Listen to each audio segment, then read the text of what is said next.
Hello student. आज का class 10th का फिजिक्स का है। इससे पिछले वाले वीडियो हम लोगों ने चैप्टर नंबर 7 के आल टॉपिक्स और न्यूमेरिकल क्वेश्चन को हम लोगों ने कंप्लीट किया था। आज के इस वीडियो में उसके बाद के जो नेक्स्ट चैप्टर है, जो चैप्टर नंबर 8 है, और चैप्टर का नाम है विद्युत धारा का ऊष्मीय प्रभाव। और इस चैप्टर का यह पहला लेक्चर है। तो इस लेक्चर में हम लोग क्या जानेंगे, तो देखिए टॉपिक्स क्या होगा। विद्युत धारा का ऊष्मीय प्रभाव, इसमें आपका टाइप में आ जाएगा। विद्युत धारा का ऊष्मीय प्रभाव 3 टाइप में होंगे: धारा का ऊष्मीय प्रभाव, धारा का रासायनिक प्रभाव, धारा का चुंबकीय प्रभाव। उसके बाद दूसरा टॉपिक्स पढ़ेंगे वैद्युत धारा।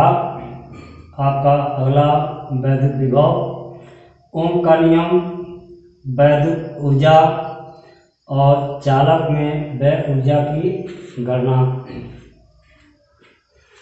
तो एक एक टॉपिक्स के बारे में जाना जाए क्या होता है। तो पहला आपका विद्युत धारा का ऊष्मीय प्रभाव।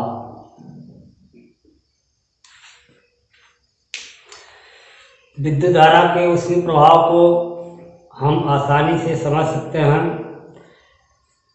किसी प्रतिरोधी चालक में जब विद्युत धारा प्रवाहित करते हैं तो वह चालक गर्म हो जाता है।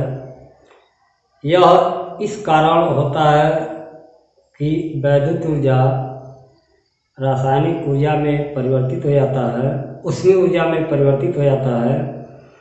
तो इस घटना को ही हम क्या कहते हैं, विद्युत धारा का ऊष्मीय प्रभाव कहते हैं। यानी किसी प्रतिरोधी चालक में क्या कर रहा है, धारा प्रवाहित कर रहा है, तो चालक इस समय के बाद क्या हो जा रहा है, गर्म हो रहा है। यह क्या होता है, वैद्युत ऊर्जा का रूपांतरण किसमें हो रहा है, ऊष्मीय ऊर्जा में हो रहा है। इसलिए इस घटना को हम क्या कहते हैं, विद्युत धारा का ऊष्मीय प्रभाव कहते हैं। अगर जो ये क्लियर नहीं समझ पाए हैं उनके लिए ये जो है आपका जो बोला है उसी को लिख रहा हूँ, देखिएगा। जब किसी प्रतिरोध युक्त चालक में धारा प्रवाहित किया जाता है तो चालक कुछ समय बाद गर्म हो जाता है, गर्म हो जाता है। ऐसा विद्युत ऊर्जा का रासायनिक ऊर्जा में रूपांतरण के कारण होता है। इस घटना को विद्युत धारा का ऊष्मीय प्रभाव कहते हैं। यह प्रभाव 3 प्रकार का होता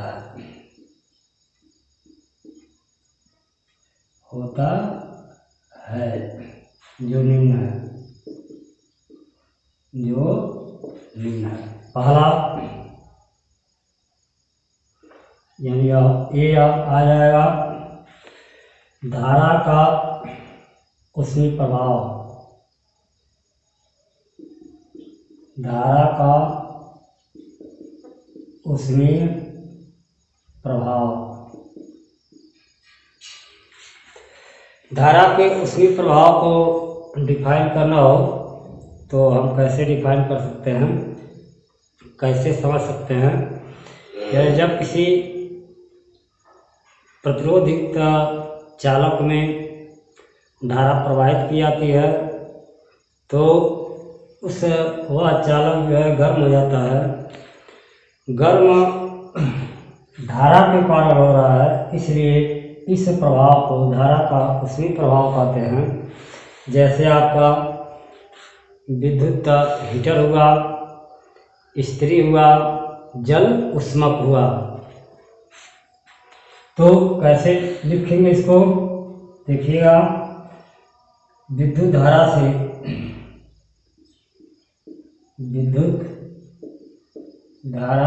से किसी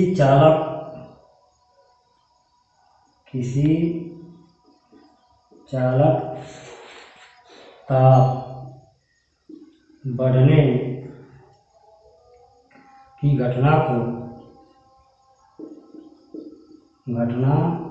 को धारा का ऊष्मीय प्रभाव कहते हैं। जैसे लिखना हो का लिख सकते हैं विद्युत हीटर कामा इस्त्री कामा जल उष्मक। ये हो गया। इसके बाद डी है धारा का रासायनिक प्रभाव।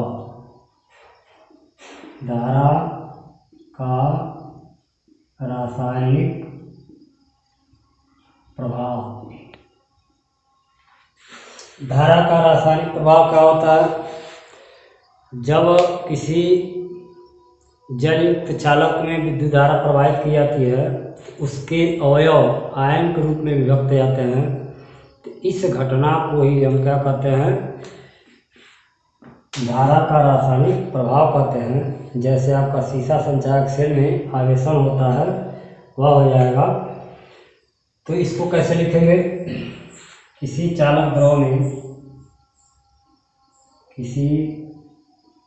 चालक द्रव में धारा प्रवाहित करने से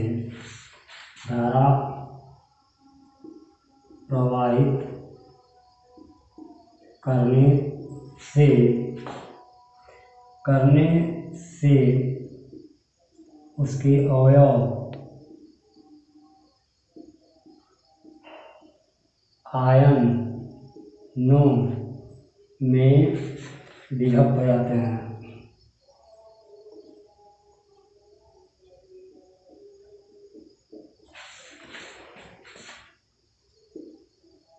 इस घटना को धारा का रासायनिक प्रभाव कहते हैं। जैसे सीसा संचायक सेल के आवेशन में। ये आपका हुआ डी। और सी देखिए, सी क्या है? धारा का चुंबकीय प्रभाव। धारा का चुंबकीय प्रभाव। धारा के चुंबकीय प्रभाव को आसानी से हम समझ सकते हैं कि जब किसी चालक में विद्युत धारा प्रवाहित करते हैं तो चालक के चारों ओर अगर चुंबकीय क्षेत्र स्थापित हो जाता है तो उसे ही क्या कहते हैं? धारा का चुंबकीय प्रभाव कहते हैं, जैसे विद्युत मोटर हो गया। तो क्या कहेंगे, कैसे लिखेंगे, जब किसी चालक में धारा प्रवाहित किया जाता है तो चालक के चारों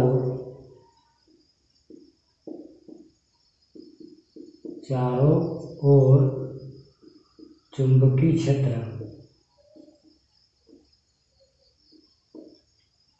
उत्पन्न हो जाता है।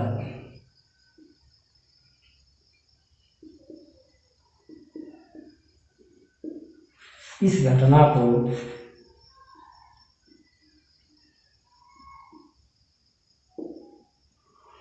धारा का चुंबकीय प्रवाह कहते हैं।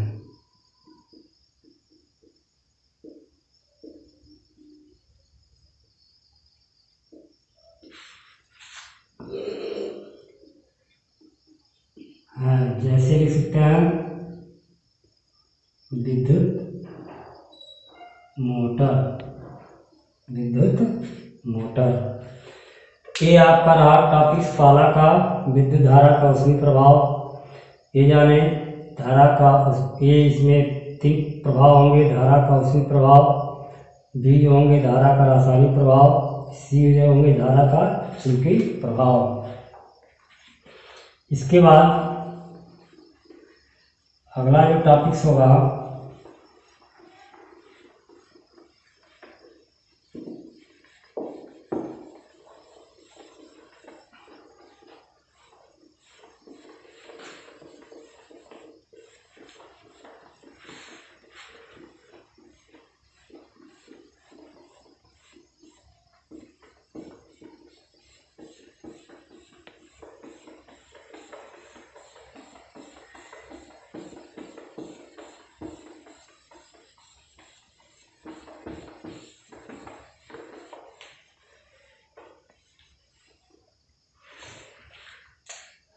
अगला आपका टॉपिक्स वैद्युत धारा। वैद्युत धारा को कैसे डिफाइन कर सकते हैं, तो वैद्युत धारा को डिफाइन करने के लिए बहुत आसान शब्दों में इसको एक्सप्लेन कर सकते हैं। कैसे कि आवेश प्रवाह की दर को वैद्युत धारा कहते हैं। तो क्या लिखेंगे, आवेश प्रवाह की दर को विद्युत धारा कहते हैं। अर्थात I बराबर Q/T। इसका मात्रक लिखना हो तो मात्रक क्या हो जाएगा, कूलम प्रति सेकंड या कूलम प्रति सेकंड। ये आपका वैद्युत धारा हुआ। अब विभव देखिए,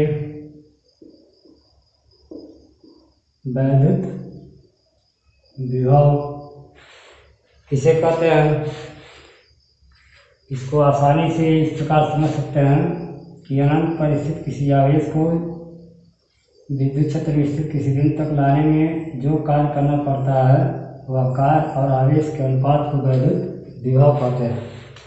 तो क्या कहेंगे, अनंत पर स्थित आवेश को विद्युत क्षेत्र के किसी बिंदु तक लाने में किया गया कार्य तथा आवेश के अनुपात को वैद्युत विभव कहते हैं। अर्थात विभव भी बराबर कहा जाएगा W/Q, और इसका मात्रक क्या हो जाएगा, मात्रक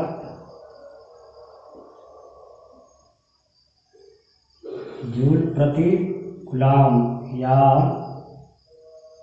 वोल्ट होता है। ये आपका वैद्युत विभव होगा। अब ओम का नियम,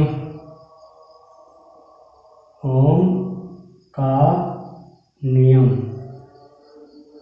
ओम का नियम क्या होता है, यदि किसी चालक की भौतिक अवस्था में कोई परिवर्तन न किया जाए तो चालक के सिरों का विभवांतर उसमें बहने वाली धारा के क्या होगा, समानुपाती होगा। कैसे लिखेंगे, यदि किसी चालक की भौतिक अवस्था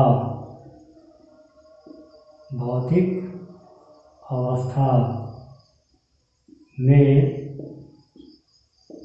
परिवर्तन न किया जाए तो चालक के सिरों का विभवांतर उसमें बहने वाली धारा के समानुपाती होता है। अर्थात V/I या V बराबर IR, जहाँ R एक नियतांक है, जिसे क्या कहते हैं, वैद्युत प्रतिरोध कहते हैं। ये ओम का नियम हुआ। अगला टॉपिक है वैद्युत ऊर्जा। वैद्युत ऊर्जा को कैसे डिफाइन कर सकते हैं, यानी किसी चालक में आवेश को प्रवाहित करने में जो कार्य करना पड़ता है वह उस चालक की वैद्युत ऊर्जा कहलाएगी। तो कैसे लिखेंगे, किसी चालक में आवेश प्रवाहित करने के लिए जितना कार्य करना पड़ता है, जितना कार्य करना पड़ता है उसे ही उस चालक की वैद्युत ऊर्जा कहते हैं। यानी किसी चालक में क्या एकांक आवेश डाल दीजिए, एकांक आवेश प्रवाहित करने के लिए जितना कार्य करना पड़ता है उस कार्य को क्या कहते हैं, चालक की वैद्युत ऊर्जा कहते हैं। ये नेक्स्ट टॉपिक है चालक में गैर विद्युत ऊर्जा की गणना। तो आज के जो टॉपिक्स थे वो टॉपिक्स आपका विद्युत धारा का उसमें प्रभाव, इसके प्रभाव जो 3 थे वह, और वैद्युत विभव, ओम के नियम, वैद्युत ऊर्जा, इस टॉपिक्स को हम लोगों ने कंप्लीट किया। और नेक्स्ट वीडियो में इसके जो यह आपका टॉपिक्स है चालक में ऊर्जा की गणना, नेक्स्ट वीडियो में पढ़ाया जाएगा। तब तक के लिए आपको धन्यवाद।